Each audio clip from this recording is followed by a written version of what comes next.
Hello there, very good to have your company. I'm David Foster. Now, you may well have heard some people out there right now saying support black business. But let's ask this question today. Is black business just for black people, run only by black people and giving back only to black people? What actually is black business? Welcome to Roundtable.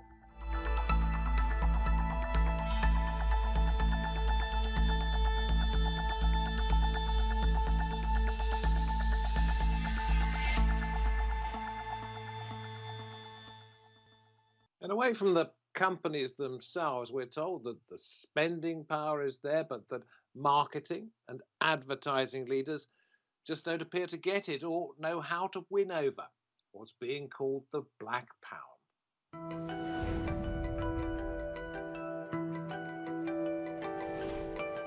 The recent Black Lives Matter movement has sparked a debate about racial inequality and possible solutions.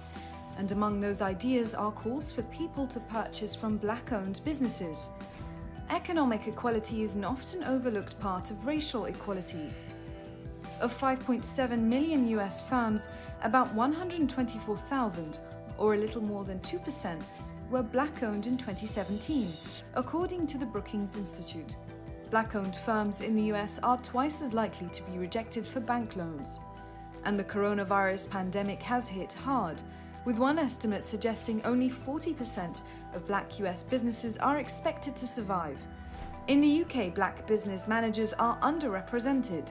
Just 1.5% of top bosses are black. The Black Pound report argues this lack of representation is also reflected in the services businesses offer, with 70% of BAME consumers feeling undervalued as a consumer in the UK. This past weekend, UK rapper Swiss launched the country's first Black Pound Day, a day for all customers to buy exclusively from black-owned businesses. So is supporting black business a way to make progress towards racial equality? Very pleased to say, joining me at the round table out of London, we have Lydia Amoah, author of the Black Pound Report in New York, Ramon Ray, entrepreneur who's been in charge of a number of businesses.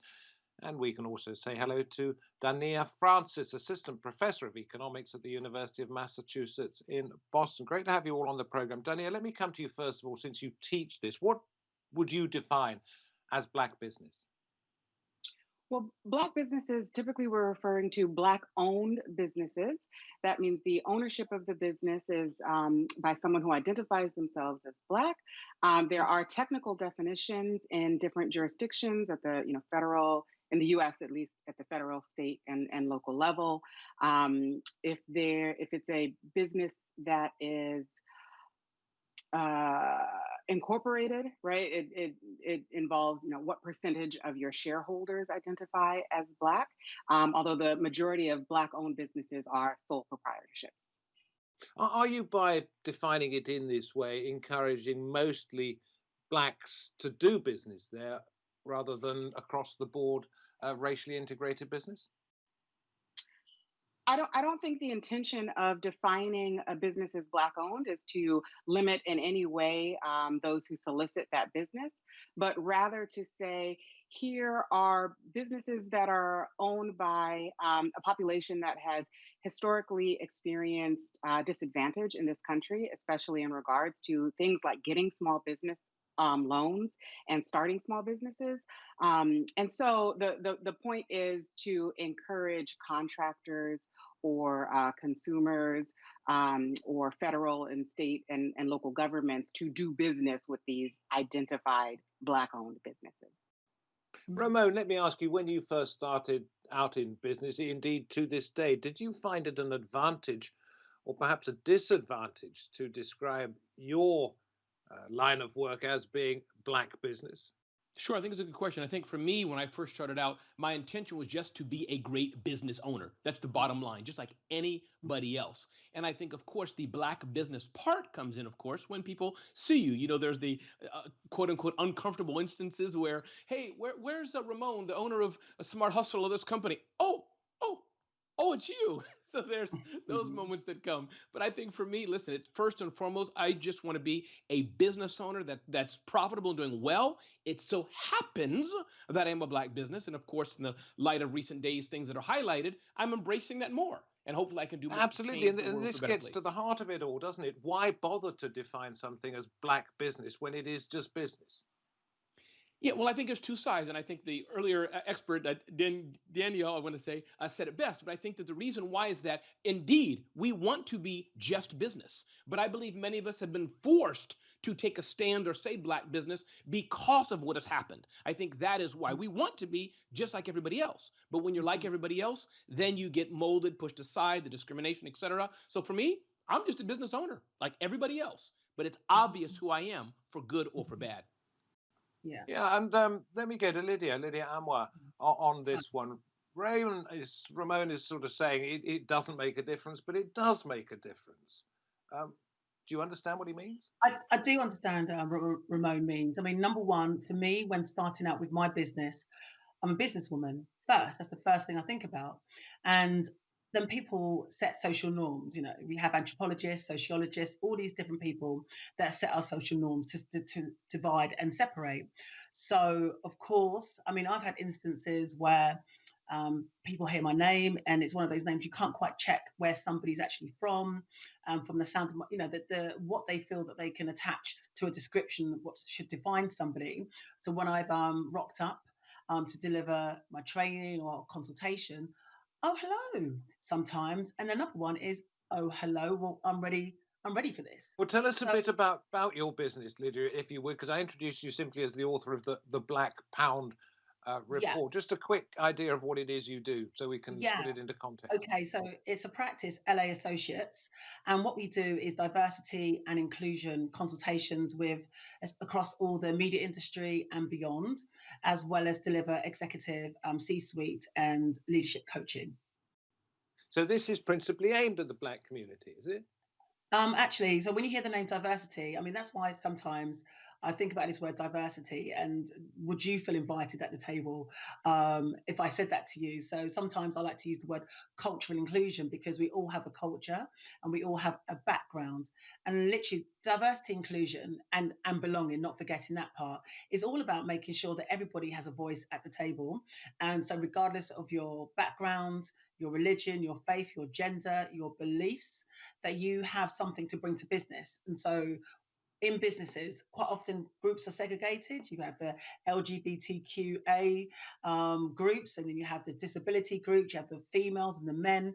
And what we do is come into organizations to create more togetherness, because otherwise it's still a form of segregation. But it doesn't mean to say that obviously within those groups, Yes. there's not a time and a place for types of discussions. Does that make sense? You see, I'm wondering, with you saying everybody's included, and yet we're talking about Black business being slightly different because it has defined itself by its very name, whether in fact what we're seeing is a form of ghettoization. When you say the word ghettoization, why does the word Black and then ghetto have to be side by side? Well, I know I simply mean that by saying one particular group deciding it wants to stay in one particular area. Of course, ghettos were not where people chose to stay, but that is what I'm trying to get at. I think it's a great thing to celebrate Black business. As Dania is saying, with regards to loans, it's all about trust. Can people be trusted to have a loan and pay it back? Dania's also highlighted that sometimes there's a real challenge for Black businesses to be trusted to have a loan. Does that make sense? So it's moving more and more towards a situation where you're highlighting and celebrating your difference and highlighting and celebrating the difference, and that comes also with its challenges. And well, David, I tell you what, let's that? take a look at this quote, if I may, because this is Please. from Market Watch.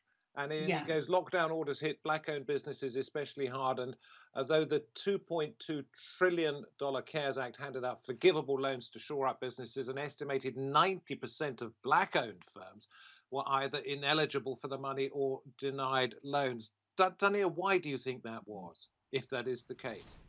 Well, a part of it has to do with the way in which the stimulus funds were processed and allocated. And it went through the banking sector, right? And in fact, it was done in a way that if you were privileged enough to have strong relationships with large banks, right, you were more likely to be allocated funding.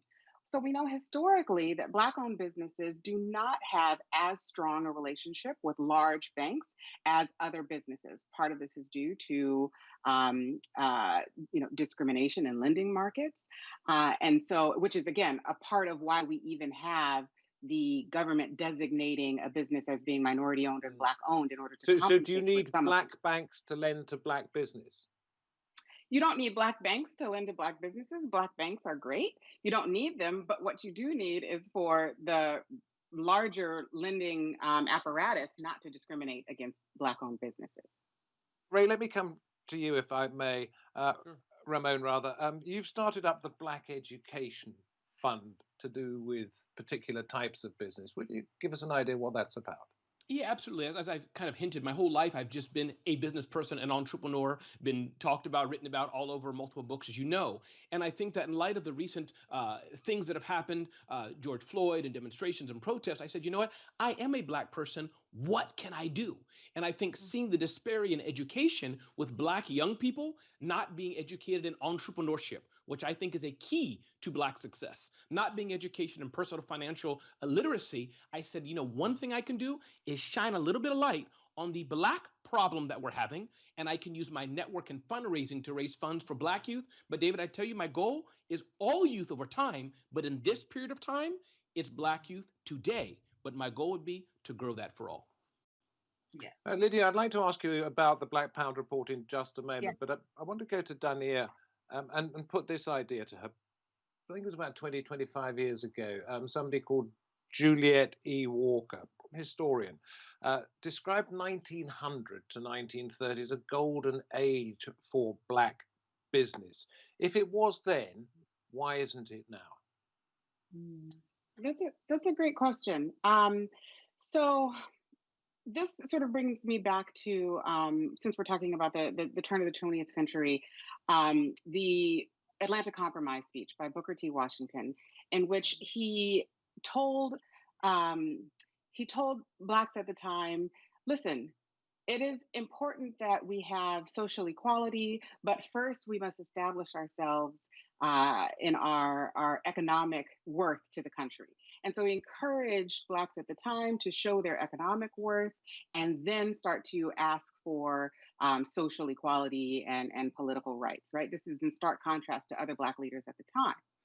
But one thing that we noticed was that even Black communities that did invest in themselves and grow and establish that sort of economic worth, and we eventually saw that taken from them, right? Tulsa has been in the news recently a lot. And we think about the Tulsa massacre, Rosewood, Wilmington. These were strong Black-owned communities that were seen as a threat to the political and social systems at the time. And so you're saying that successes were dragged away from the Black community rather than the fact that the Black community decided itself to go in a different direction? Absolutely. I think that there is plenty of historical evidence to that point. Not only the larger examples that I just gave of Tulsa, Rosewood, Wilmington, but even on smaller scales, there was plenty of economic intimidation, a history of lynchings in this country that scared people off of their land, and then their land was sold at pennies to the dollar to whites in the area, right? So there is a history of the divestment of land owned by Blacks and businesses owned by Blacks around that particular time period that you referenced, 1900 to 1930. So Ramon, let me come to you, and Lydia, you can also come in on this one. I will get to the Black Pound, I promise you, and marketing and advertising, etc., etc. But we had Juliet Walker saying what she did back in 1989 about the early 20th century. We had the New Deal, which was, in terms of federal jobs, very generous to Black employees. We had Richard Nixon, believe it or not, in the 1960s, talking about Black capitalism. We then had Barack Obama's New Deal. And we've got Joe Biden now saying lift every voice. Things are being done about black business, aren't they, and have been done for more than a century?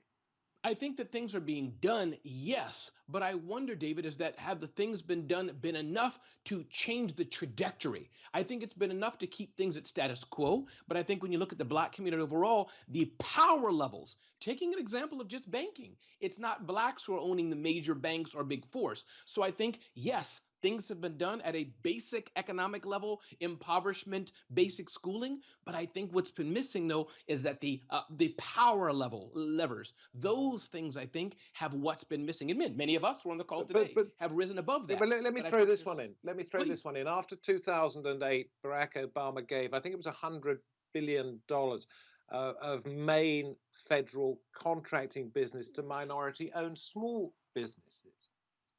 Yeah, no, that's great. And I think that's a help and that's an asset, and things are changing, David. For sure, things are changing. But I think the issue that I'm highlighting, though, is that we still need to keep the progress going. And I think also, let's face it, with Amy Cooper, and you people can look that up, the young lady screaming in Central Park at the black man, still there's the underlying things that still will keep people down, notwithstanding what the government's trying to do. So you're right. I'm happy for these programs in one way. But I think still yet there's the institutional things that are very hidden along the surface that are only coming out now even. I've had discussions, David, with more white people in the past 10 days than I've had probably in my life about these issues.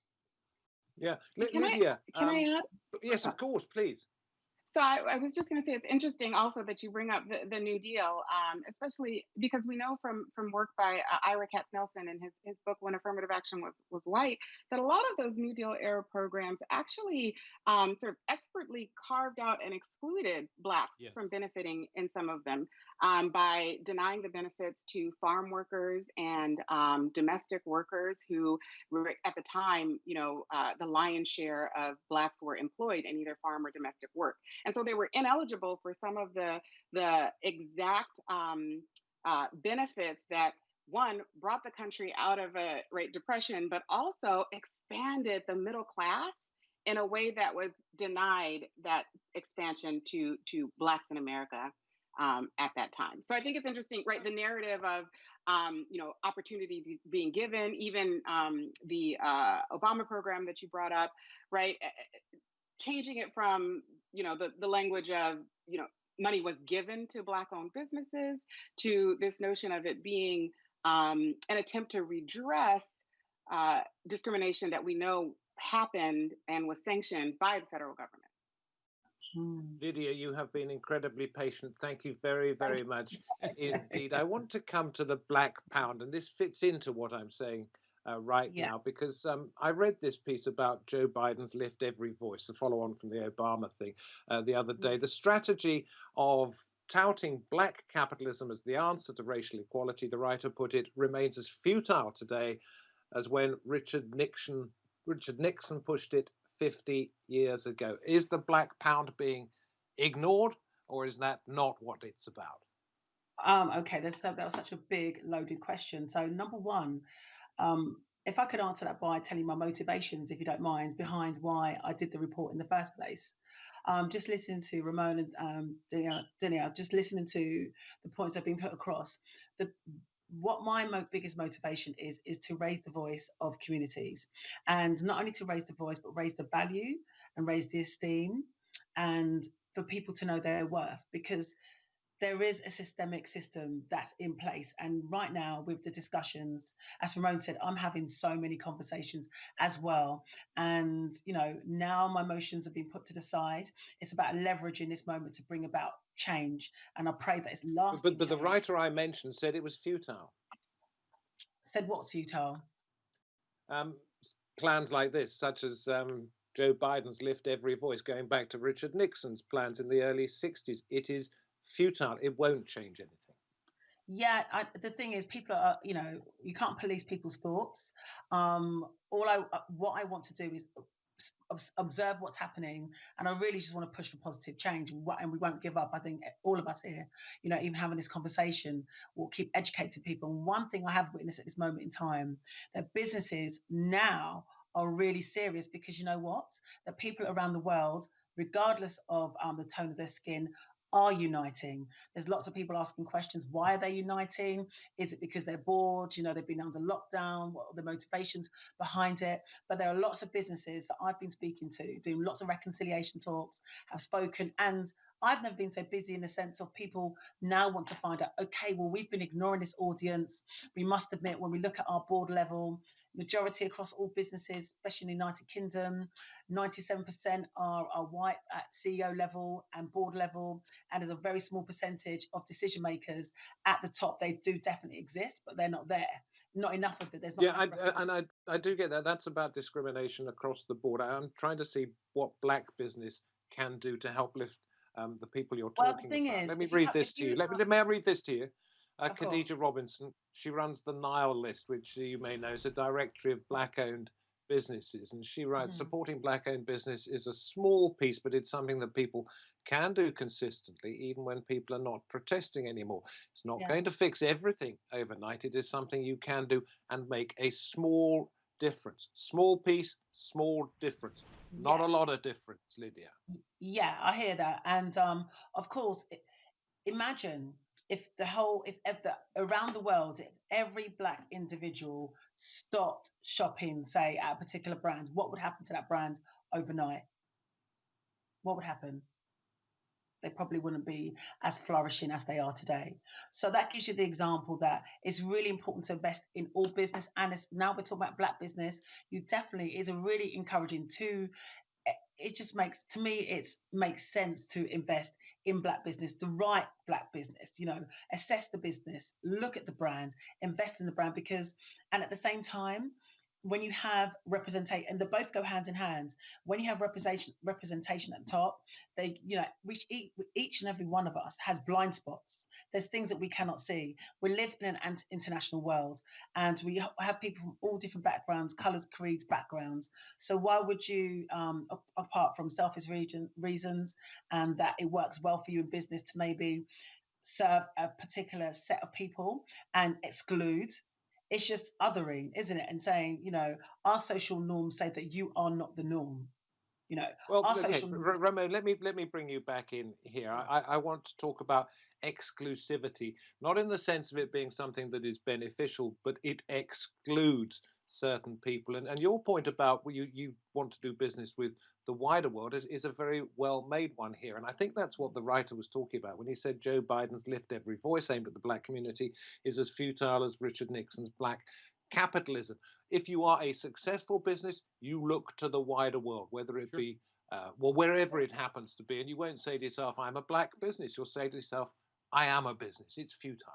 Correct. And I think the thing, David, is, I think we can all agree on this, I could be wrong, is that this is a huge global problem, and nobody can look inside hearts. And I think that's the biggest thing, that's the issue. So will we solve all of this issue? Will we solve racism and discrimination at the bigger level? Probably not. But I think for me, the problem is big, and I think that's why for me the focus, David, and to my colleagues here, I think that's why for me it's education.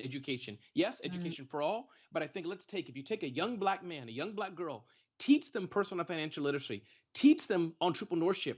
That will generationally, I think, change more. Yes, we have to address the business owners today, the banking and et cetera. But I think for me, that's what my passion. I don't know if I can solve the world's problem today with adults, but if I can take more young people, educate them to be entrepreneurs, educate them to be panelists and speakers, as we're doing today, the world overall will be better placed, because then they'll be in positions of power. And I think that's how we can progress this conversation.